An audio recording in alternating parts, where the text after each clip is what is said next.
కార్యాలు గొప్పగానే ఉంటాయి. అర్థమైందా? అర్థమవుతుందా? అర్థమవుతుందా?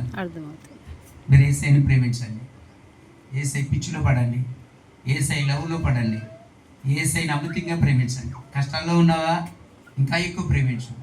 నిన్న నాతోటి దైవజనుడు సిమోన్ అన్న నాకు ప్రార్థన చేశాడు. మా శేఖర్కి సంబంధం కుదిరింది, ఎస్తేర్ అన్న, ఎస్తేరు మంచి ఆత్మీయురాలు, గుణాలు కలిగింది అని అంటే ఆయన అంటాడు, అప్పుడేం చేస్తున్నావా, మా అమ్మాయిని ఇద్దాం అనుకున్నాను నేను. ఆ అమ్మాయి పేరు ఏం పేరు? అనుష ప్రశాంతిని ఇద్దాం అనుకున్నానన్న, అంత సడన్గా బాంబు పెంచేయండి అన్నాడు. నువ్వు వద్దన్నా సరే నేను తెచ్చి కడదాం అనుకున్నాను. ఈ రోజుల్లో అలాంటి పిల్లలు లేరు. గొప్ప దైవజనుడు అన్న, గొప్ప జ్ఞానాన్ని ఇచ్చాడు దేవుడు అన్న. సరేలే ఇది కానీ ఈసారి జన్మంటుంటే ఇప్పుడు ప్రజెంట్ ఇలా కథ గడవని అని చెప్పి ప్రార్థన చేశాడు. అప్పుడు ఒక మాట అన్నాడు, అంటే నన్ను ఏదో పొగిడేయడని కాదు, ప్రభు స్తుతి ఘనత మహిమ దేవుడికి.